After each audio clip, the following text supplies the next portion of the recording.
So today's question is, Yo Elliot, do you believe that it is good for men to have a religion? Should we believe in something bigger than us? And so before I answer that question, which is a great question, love that question, happy you asked that question, very first thing I want to say is that the word religion, if you look at it, it means re-legion, to re-league, to reunite, if you will, man with his creator. And if you're asking me whether I think religion, man reuniting with his creator, is a good idea, I have to say, yeah, man, it's a great idea, not just because I say so, but because mankind, men have always thought so, up until maybe about 60, 70 years ago, when the errors of communism began to spread to the West. Prior to that, no one questioned whether or not it was good to have a religion. No one questioned whether or not there was a God. It was a given that there was a God. The only question really was whose God was stronger, whose God was better, whose God was the right God, the righteous God. But all people, all cultures, all civilizations, all of our ancestors, all understood that there was a God, there is a God. Some thought there were many gods, and it's good for man to be in relationship with or recognize that there is a relationship between God and man. So I don't want to beat this road too far from where we're at right now in terms of where religion went, but I will assure you that this rapid spread of atheism has been a construct. It was fabricated. It was created in order to destroy our society. So the way you destroy a society, it was understood that if you can't attack it from the outside, you attack it from the inside. And in order to attack it from the inside, you have to destroy the family. How do you destroy the family? You get the man out of the home. How do you get the man out of the home? Well, you remove his source of power, which has always been his connection to the Father. The authority that a man carries in his home has always come from his relationship to the Father. It's always been about fathers. This is why they hate patriarchy so much, because patriarchs are about fathers. Fathers are important for the cohesion and leadership and righteousness of the family. We can see that this is true because now in our fatherless world, where there's no father in the home and there's no relationship to the Father, we are all just falling apart. Decadence, degeneration, decay, all over the place. It's worked to destroy our civilization. We were good, we were stronger, we were better when we had our God. But we've turned our backs on God, and look what we got. Anyway, so yes, it's a great idea. It's inherent in our nature to be in religion with our Father, with our Creator, with the authority granted from above. Everybody knows this. We've become so smart, so quote unquote smart, that we got stupid. And so we've become so quote unquote smart that we're too stupid to realize the spiritual warfare, spiritual reality. Just because you can't smell it, just because you can't touch it, just because you can't see it and feel it, doesn't mean that it's not there. Our quote unquote science has got us so hypnotized by our five senses that we've lost the supernatural virtue and strength sense of faith. Faith is very masculine, because it requires a sense of trust and knowing beyond facts, beyond the material. Ooh, this is going to get good. But beyond material proof. Material, the word material comes from matter, right? Matter is where we get the word mother. And so I want to divert. I want to move into a little bit of a different way to kind of look at this and how this mommy addiction that we have is what's got us hypnotized by the material world, got men behaving, thinking, acting very effeminate, and has cut us off from our truth, our reality, the spiritual kingdom that's here, the spiritual warfare that's happening. And if you don't know there's a war going on, that's the easiest way to lose. So if you don't believe and you don't know and you don't have faith and you think you're so smart because there's no God, well, that's the easiest way to lose. And we're losing. So anyway, let me give you some really cool stuff to think about here also too, in terms of our ancestors and what they understood had to happen for men in particular. Religion was created by men, for men. God spoke to Adam for a good reason. So, cross-culturally, all peoples understood, up until us now, we so smart that we don't do this either, they all understood that for boys to become men, there needed to be a process. Boys don't become men on their own. They don't become men because they watch porn now, or because they had sex, or because they can drive, or because they graduated high school. That doesn't make you a man. There is something that does make you a man, though. And our ancestors understood this, and so they facilitated it. It's a form of initiation. That whenever a boy started to show he was sowing his oats, started to show a little bit of testosterone rising in his attitude, getting a little brazen, maybe getting fast with the chicks, talking smooth to his mother, talking back, the men recognize, oh, he's starting to get too big for his britches. That's one of the ways you could say it. Getting too big for his britches. And we need to enroll him in what this is all about, right? Testosterone is powerful medicine. Another reason why they want to beat it out of us.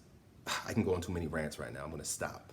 But testosterone levels are plummeting because testosterone is man power, man juice, man medicine. God made man medicine. And so when a boy starts having testosterone raised up in his body, his behavior begins to demonstrate it. It's very clear. Whoop, starting to feel himself. And so the men would recognize this and they'd say, okay, boom, now's the time. And the women and the men in the society, they would work together to see that this happens, because the women also understood how important it was for their little boys to become men. Because when society depends on men being strong, the women recognize it too. And they're like, well, I can't have a sissy boy, mama's boy, flimsy little boy here in my house. So the men got to do what the men got to do. And so they facilitated the process also. So what would happen, I'm going to dramatize it for you just a little bit. What would happen is the fathers, the grandfathers, the uncles, the mentors, the men would come in, say he's in a hut, maybe the boy's kicking up, watching YouTube, feeling his oats. They'll bust in wearing masks and stuff, scare him. It's very important for a young man who's starting to feel his oats to get scared. He needs to be shocked back into a state of humility. So they'd shock him, they'd come back in, and rip him out. And the mother would be there and she might play along. Oh, my boy. Oh, you're taking my boy away. Oh, don't go. And they'd rip him out and they'd take him out somewhere. And they would, it's basically hazing. Right? There's a reason why men haze. They would subject him to austerity, break down his ego a little bit so that he can be a little bit more malleable, break down his ego a little bit. There's always austerity. There's always a challenge. And although the men were tough on them, there would come a point in the initiation process. All people did this in their various different ways, where they would introduce the young man, the boy, becoming a man, into the way of men. And it always revolved around what anthropologists call atonement with the father. I think it's beautifully displayed in the movie The Lion King, at least the old one. I didn't see the new one. I heard the new one is real faggy. But the old one, the one that I saw when I was a kid before they had us this sissified, Maybe it's still in a new movie, I don't know. The young man is lost in the jungle, typically what happens, because he didn't have a father, so he's lost in the jungle. And he doesn't know who he is, he forgets who he is, he's kind of just, he's a beta masturbator. He's just kind of laying around, enjoying himself, and like really getting nothing done with his life, like so many young men today. What a shame. But at some point, the old man, the old initiator, the old monkey, Rafiki, comes and finds him and says, "Hey, buddy, you don't know who you are, do you? Well, I'm going to show you." And he pulls him up, he takes him up to the top of the mountain or the cliff, and he points to the sky, points up. Men always point up. Men always look up. It is very masculine, this vertical axis, this vertical movement. That's why men have hierarchies. It's important for men to have hierarchies. It's always important for men to edify upward because, like I said before, our authority comes from above. Women's authority comes from the lateral. They get their power from what's available in the animal kingdom, the material kingdom, the mommy kingdom. You see? They give birth, and also they have certain graces that men don't have. Women have a grace that men don't have, that men have to work for. Anyway, so he takes him up to the mountain. He says, "You don't remember who you are, but I'm going to show you." And he points up to the sky. And there up in the sky, he sees his father, an image of his father. Not a real smell, taste, and touch father, but the pattern of the father. Notice that word paternity and pattern. They're all the same kind of thing. Paternity is very spiritual. Patriarchy is very spiritual. It's about the pattern above.